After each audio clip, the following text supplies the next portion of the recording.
Okay, so we're going to take a brief tour of my wildly underutilized yet humble streaming setup. So we'll start at the beginning of the signal path over here and then work our way over and explain how everything works. So I only ever seem to capture console stuff. That's my majority interest. So I have a bunch of consoles back here.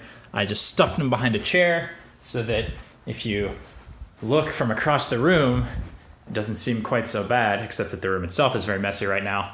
But if you come over here, you see the nightmare. So an Xbox One, PS4, 360, a whole rat's nest of wires and craziness. For some reason, an old HP all-in-one computer that's not hooked up. Life's little mysteries. Okay, Xbox One, PS4, HDMI out of both, very standard. They both have wireless controllers, which I use so that they can be stuffed back here. So you follow the signal path. It's very easy to see. Just watch for the wires, and it all goes into this. This is a Rocketfish HDMI switcher, a stalwart, cheap HDMI switcher. So we have Xbox One, always in the first input, of course. PlayStation 4. And then the output. So the output of this is where it all begins. And then this goes into what we need to do for every console or anything that's hooked up to this, which is we take the audio out of the HDMI and turn it into just a plain old audio feed with this, this is a KanexPro audio De-Embedder. I got this from Fry's for, I think, like $40 or something. Maybe it was more than that. So this takes audio that's embedded in an HDMI feed, which any HDMI out of any device is most likely sending audio plus video through the one cable. That's what's so great about HDMI, except in this case, we want to mix it with other audio. So we de-embed it and send it through to a mixer. More on that in a minute. Whatever is switched through this goes into this, and then that comes out into an Avermedia Live Gamer Extreme capture card. This is a USB 3.0 capture card with 1 to 2 frames of latency, which is why I love it. It's never given me any trouble. It seems to work reasonably well. The blue light means it's working. Sometimes the light's red. That means it's not. Got to unplug it and plug it back in. Otherwise, good to go. Avermedia gave me this, I will say. And I am also a fan of the Elgato HD60S, although I do not have one. Okay, so that's USB 3 into the PC. Comes out, the HDMI comes out of the De-Embedder into this, and then we take the HDMI out of this into the back of my primary monitor. So this is the primary monitor for my PC, which is a custom-built i7 with a GeForce 760 graphics card and 2 terabytes of storage. So this is the primary monitor for that, but it has dual inputs. This is an Asus something or other, HDMI monitor, 1 millisecond, blah, blah, blah, blah, blah. I don't actually really know anything about the monitor, but it has 2 HDMI inputs in the back. Oh my God, look at the wires. Okay, don't look at them anymore. So I can switch between the PC, very slow switching. So this is the PC. Ooh, look. A preview of what's to come. And then you can switch it to whatever is switched to on that input. So you can play the game, native HDMI through here, and then also it's being fed into the PC with the capture card. More on that in a minute. Audio. So the audio is doing a lot of work here. So I am an old school radio guy, and I love analog mixing. I don't like doing any soft mixing. I like it right here with the knobs right in front of me. And so we've got a bunch of stuff going on here. So you saw the audio De-Embedder that's stuff back there. This is the other side of that. So this is taking whatever audio is coming out of the HDMI device and feeding it into an input on this Mackie Onyx 802 VLZ4 mixing board. Right. So we take that, and then we've got the PC audio as well. So any audio coming out of the PC is also going into this mixing board.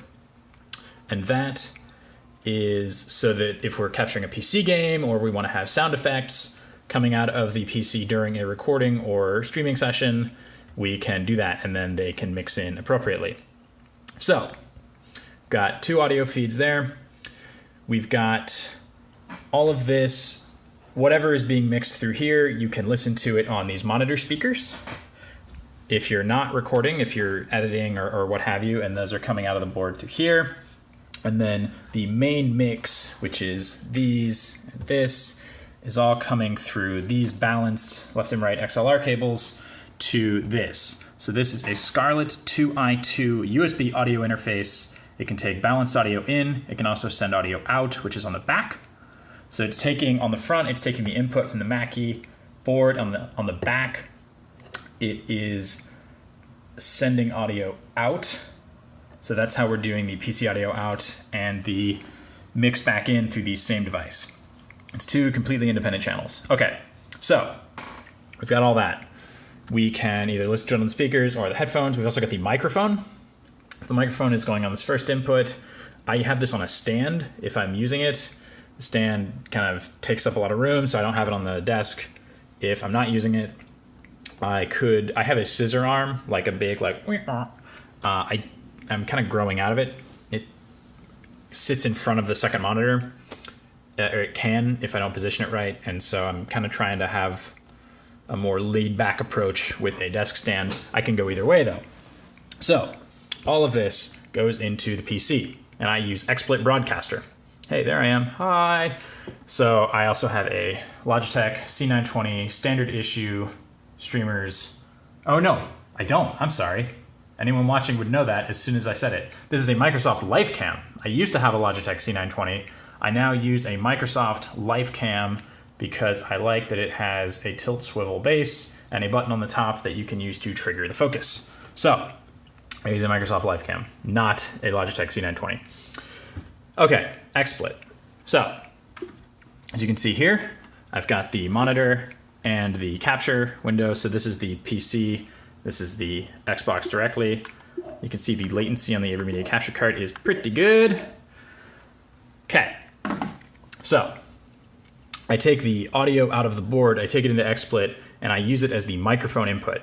So I don't use any system audio capture or HDMI audio capture. Any of the audio that's going into XSplit I mute, except for, including the webcam, except for this board, which I set as the microphone input.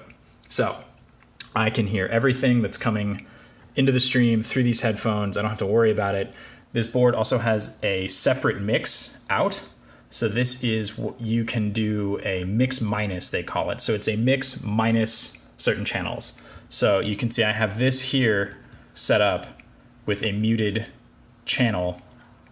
That is so that if I want to bring in someone from Skype or Discord or a Hangout, I can run a cable from here to the onboard audio card on the PC, and the person I'm speaking with or the people I'm speaking with can hear the entire mix minus themselves, so that there's no echo when they talk to them. So they could hear the game audio, any sound effects I'm playing, my microphone, everything minus the audio coming out of Discord or Skype or Hangouts. And so that's easy to configure. Pretty much any program you're using has audio settings in it where you can change the sound card it's using. So you would just have that particular app using the different sound card from everything else on the system. So there's like a monitor. I have the YouTube chat for when I'm streaming, the XSplit, and then on the primary monitor I play.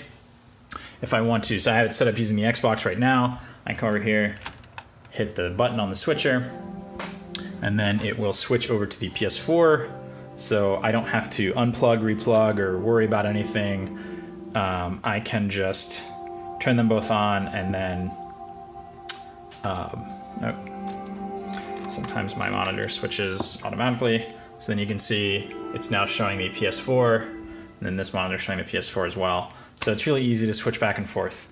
So that is my humble little streaming setup that I never use, and yet I'm very happy with. I think I'm happier configuring and reconfiguring this setup than I am actually creating content with it. But hey, you know. Anyway, if you like this video, if you think the setup is the worst setup in the world, or you thought it was interesting, or it gave you ideas, whatever, leave a comment. Let me know what you think. Let me know if you think it could be better, if you think it's, again, terrible, whatever. If you found it interesting and that's all you've got, you don't have anything you want to say, leave a like. Otherwise, thanks for watching, and we'll see you next time.